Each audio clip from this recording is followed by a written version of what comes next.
Heavenly Stories.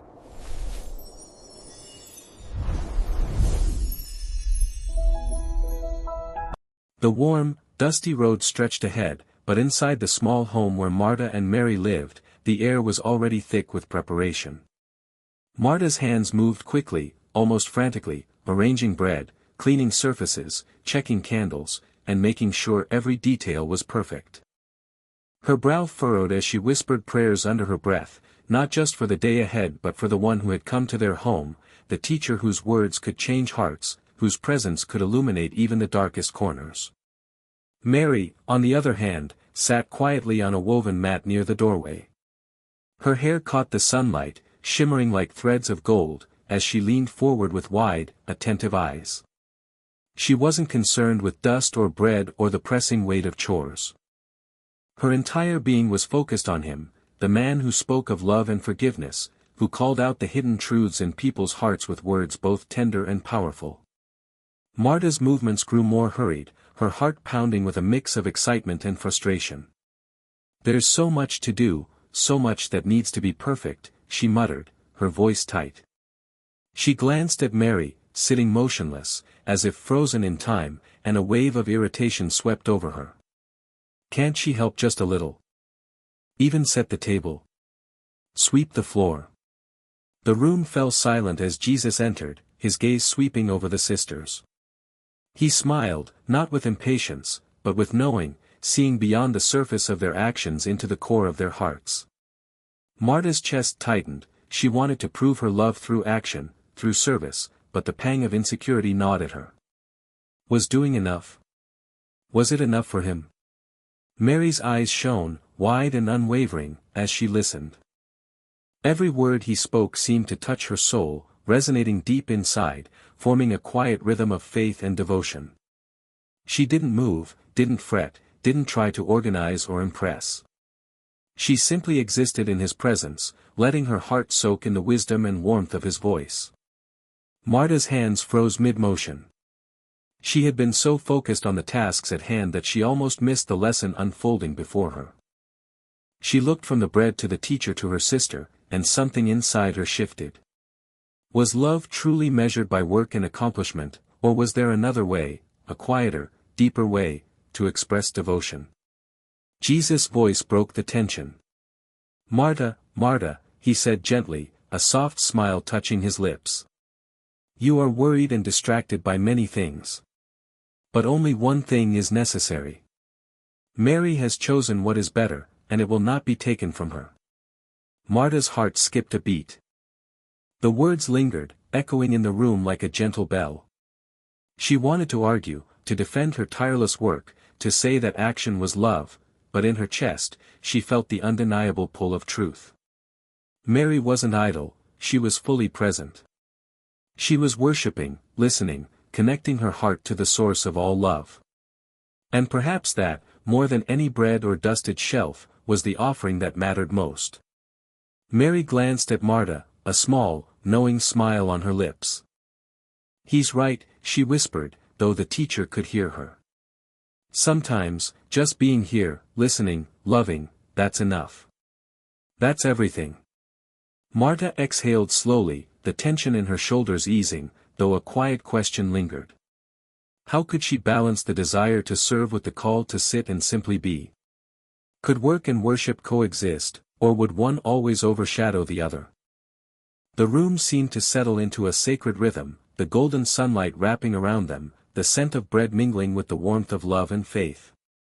Marta's eyes softened as she looked at Mary, and in that glance, an unspoken understanding began to bloom.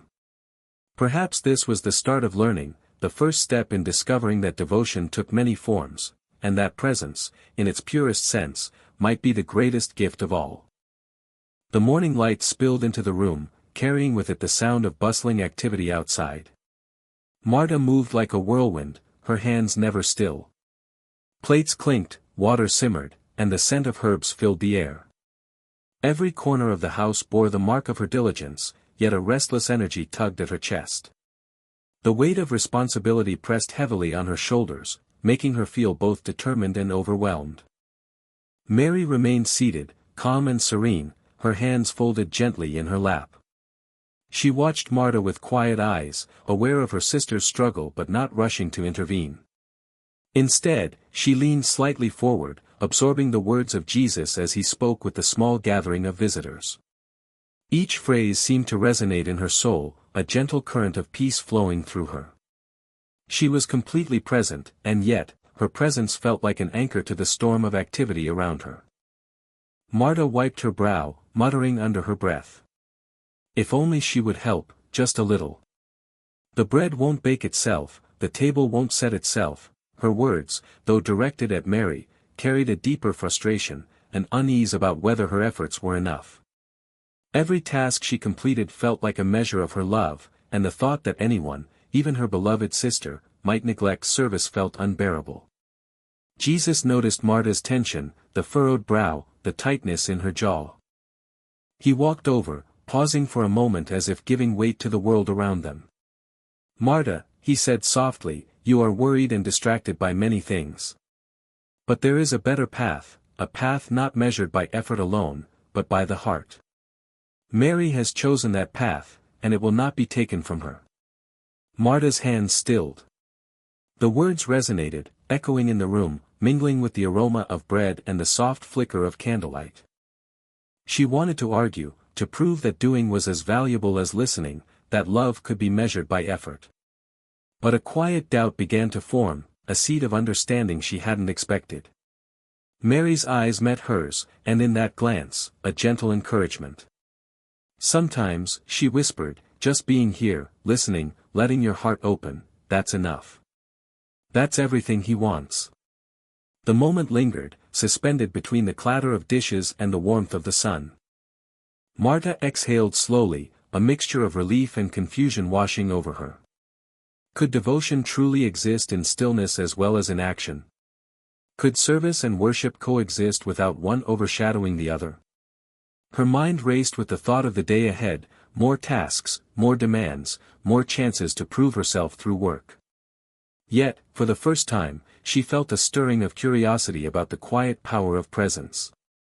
She watched Mary, calm and attentive, and realized that devotion could wear many faces. The hustle of her hands was one expression, but the surrender of her heart to listen, to simply be, was equally sacred. Jesus' gaze lingered on both sisters, a quiet smile on his lips. "True love," he said softly, "is not measured by how much you do, but by the fullness of your heart. One can serve, and one can worship, but the richest devotion comes when both dance together." Marta's chest tightened, a new understanding beginning to bloom. She wanted to hold on to this moment, to remember that love was not only in the hands but also in the heart. She wanted to learn the delicate rhythm that balanced action with stillness, service with worship, effort with reverence. And as the day stretched ahead, filled with bread to bake and guests to welcome, Marta felt a subtle shift inside her. For the first time, she considered that perhaps her service could be richer, fuller, if it were guided not only by hands and diligence but also by heart and presence. The sun had climbed high, and the house buzzed with activity. Guests had arrived, their laughter and chatter filling every corner. Marta moved quickly, her hands full of dishes and her mind racing with lists of tasks yet unfinished.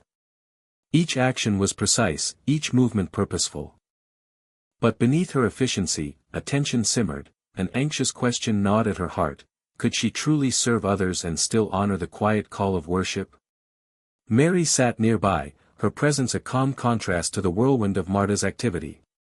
She didn't rise to fetch plates or arrange chairs, she simply listened, absorbed in the words of Jesus as he spoke to those gathered. Her eyes sparkled with attention, her smile gentle and serene.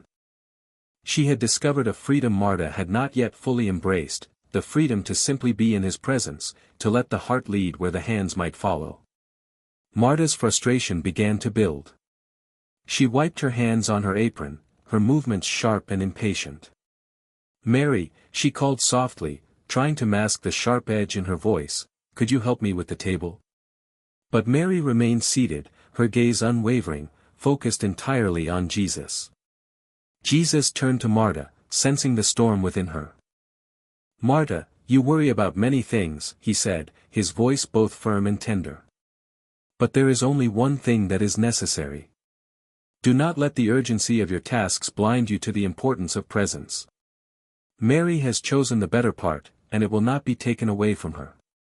Marta's hands froze mid-motion. The word struck her like a gentle but unyielding wind, scattering her thoughts. She had always believed that love was proven through action, that devotion meant tireless effort and unending service.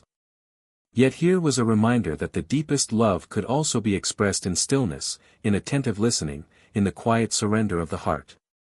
Mary glanced at her sister, her expression soft, almost knowing. "It's okay, Marta," she whispered. "Serving is good, but sitting with him, listening, that's where the soul rests." The tension inside Marta didn't vanish immediately. She still had work to do, still had responsibilities to fulfill. But for the first time, she allowed herself to pause. She watched the scene unfolding around her, the smiles of the guests, the warm conversation, the gentle presence of Jesus, and began to see that her service did not need to be frantic or perfection-driven. Love expressed through action could coexist with love expressed through worship. As the afternoon wore on, Marta began to shift her approach. She worked with intention, not with anxiety. She served with care, yet she allowed herself brief moments to listen, to notice, to breathe.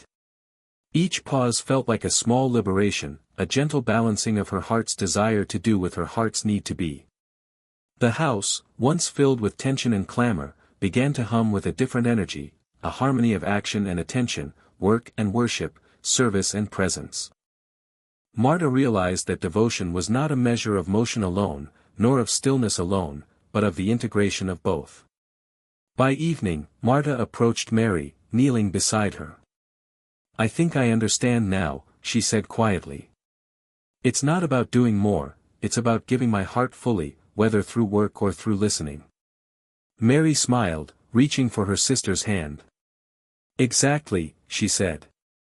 "When we balance our hands and our hearts, that's when devotion becomes whole." Jesus watched them, a quiet smile on his lips, as the sisters shared this newfound understanding. The lesson was not in choosing work over worship or worship over work, but in discovering the sacred rhythm that allowed both to exist in harmony. The morning air was heavy with the promise of another busy day. Marta awoke early, her mind already racing with the endless list of tasks that demanded her attention. The house needed tending, the meals had to be prepared, and guests were expected to arrive. She moved quickly, almost feverishly, each action precise and urgent. Her hands worked tirelessly, but her heart felt a tug, a quiet, persistent reminder of something she had been neglecting. Mary, in contrast, moved with a calm rhythm. She sat in the soft morning light, her eyes fixed on Jesus, listening intently as he spoke to a small group gathered in their home. There was a serenity to her presence, a quiet assurance that made Marta's anxiety feel even more pronounced. Mary's devotion was not measured by movement or accomplishment, it was measured by the openness of her heart. Marta's frustration began to edge into impatience.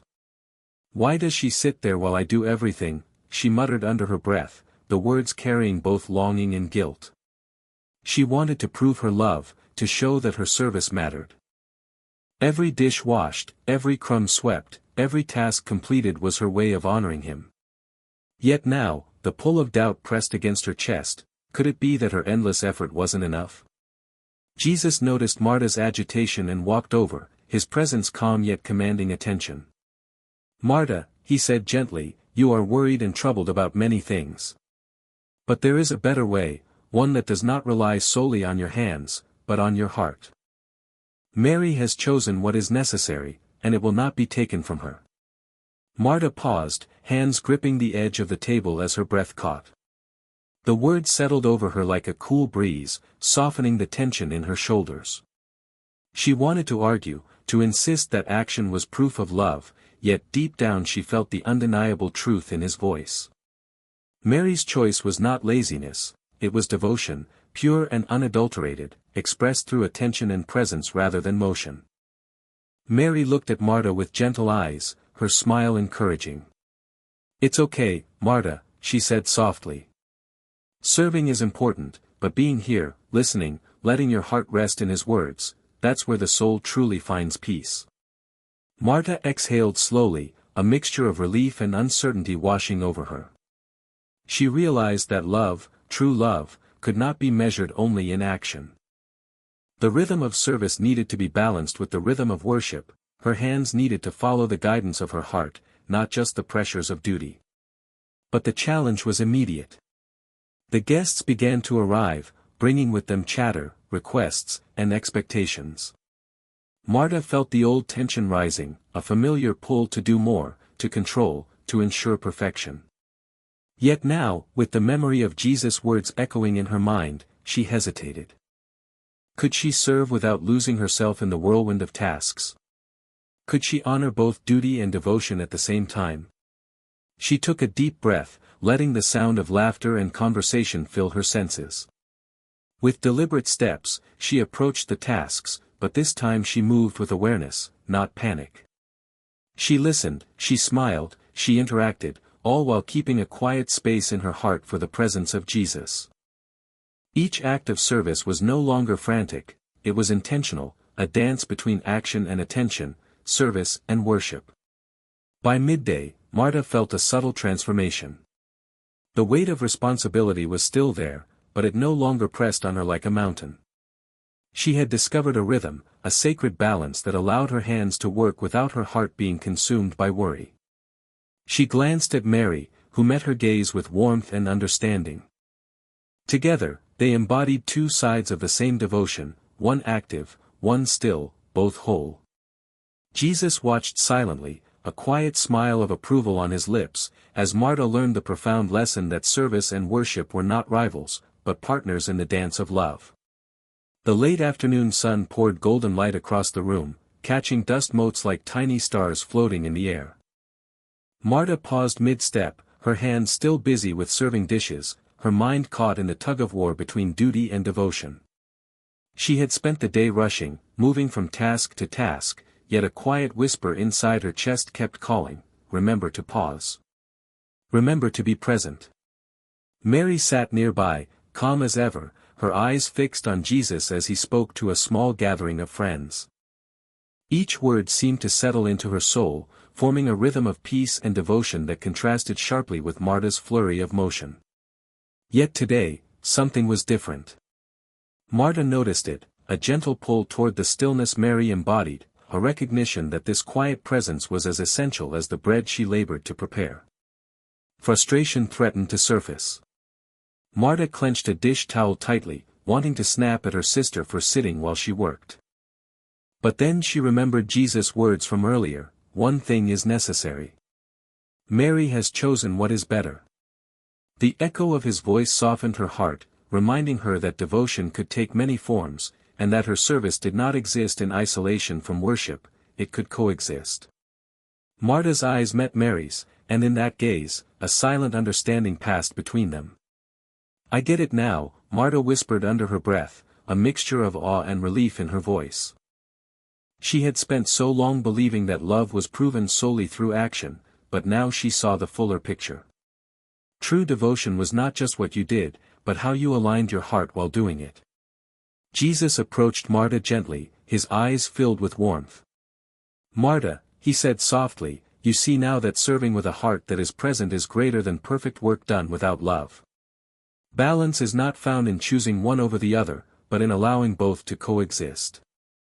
Marta exhaled, a weight lifting from her shoulders. She felt a lightness she hadn't known before, a freedom in understanding that her work could be infused with worship, and her worship could guide her work. The house, once noisy with tasks and clamor, now hummed with a quiet, harmonious energy. The presence of Jesus, Mary's attentive devotion, and Marta's mindful service blended into a symphony of love and faith. She moved deliberately now, setting plates with care but pausing to listen to the conversation around her, to smile at a guest, to hear the laughter and warmth that filled the room. Each action carried intention, each breath carried presence. Service and worship were no longer opposing forces, they danced together, each enhancing the other. Mary's soft smile encouraged Marta further, and Marta responded with a glance that spoke volumes, I see it, Mary. I understand now. In that shared moment, the sisters were united, not by task or by stillness, but by a heart-centered devotion that embraced both. As the sun dipped toward the horizon, casting long, golden shadows across the room, Marta realized that her life could now reflect this delicate balance. She could serve without losing herself in busyness, worship without neglecting action. The dance of devotion was intricate, yes, but she had begun to step in rhythm. Jesus' eyes lingered on the sisters, a quiet satisfaction in his gaze. "This is the way of love," he said softly. "Through presence and service, through stillness and action, hearts learn to give fully." And for the first time that day, Marta felt a complete sense of peace. The lesson had been learned, not through argument, not through effort alone, but through the quiet revelation of harmony. She had discovered that devotion is richest when the heart, the hands, and the mind all move together, each in its proper place. The evening had descended, painting the sky in shades of deep orange and violet. The house was filled with warmth and quiet murmurs, but a sense of anticipation lingered like the pause before a storm. Marta moved deliberately now, her hands no longer rushing, her heart attuned to the gentle rhythm of presence. Today, she would face a challenge unlike any other, a test that would reveal whether her newfound understanding of service and worship could truly endure. A traveler arrived unexpectedly at the door, weary and hungry from the long journey. He carried no luggage, only the heavy weight of exhaustion and need. Marta felt the old rush of panic, the work, the bread, the table. But she remembered Jesus' words, the quiet truth she had begun to live: serve with your heart, not only your hands. Mary rose with quiet grace, walking alongside Marta to welcome the guest. There was no hesitation, no frantic motion, only presence, only openness. Together, the sisters guided the traveler to a chair, offering water and a seat of comfort. Marta noticed the lines of exhaustion on his face and the tremor in his hands, and she felt a surge of compassion, not driven by duty alone, but by a heart that had learned to pause and truly see another soul. Jesus observed from a distance, his eyes gentle and approving. "Marta, Mary," he said softly, "this is the moment where what you have learned is revealed. Devotion is tested not in ease, but in need, not in quiet, but in action." Marta's chest tightened, but not with stress. This time it was anticipation, a readiness to act in harmony with her heart. She prepared a simple meal, setting it carefully, yet her eyes never left the traveler's face. Mary spoke softly with him, listening, encouraging, offering comfort with nothing but her presence and her words. The two sisters worked together seamlessly, a living example of love expressed through both service and worship. The traveler's gratitude shone through weary eyes, and Marta felt a profound joy rise within her. She realized that service, when guided by worship, became more than tasks, it became a sacred offering, a reflection of the heart's devotion. And worship, when paired with action, became tangible, bringing relief, comfort, and love to those in need. As the meal concluded and the traveler rested peacefully, Marta turned to Mary with tears glistening in her eyes. "I understand fully now," she said. "Love is not divided. It is whole. Our hands serve, our hearts worship, and together they create something greater than either alone." Mary's smile radiated warmth. "Exactly, Marta. Balance isn't just a lesson, it's a living truth. And when we walk in it, every act becomes a prayer, every moment a gift."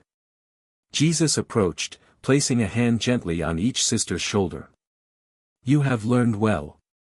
The dance of devotion, the harmony of service and worship, is the way to a heart fully alive in love. Let this guide you, always, in all that you do." Marta looked around the room, at the simple home filled with warmth, laughter, and gratitude. She felt a deep, unshakable peace. The lesson had been tested, proven, and embraced. She had discovered that life's truest devotion is not a choice between doing and being, but a sacred balance of both, flowing together in harmony. As night settled over the home, the sisters knelt together in quiet prayer. Their hearts beat in unison, a living testament to faith, love, and the profound beauty of a life balanced between service and worship.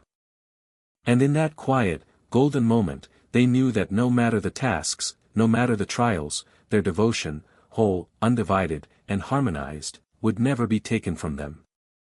The story of Marta and Mary teaches us all, love is action guided by the heart, worship lived through presence, and true devotion is the harmony of the two. May we all find this balance in our own lives, allowing our hearts to serve fully and worship freely.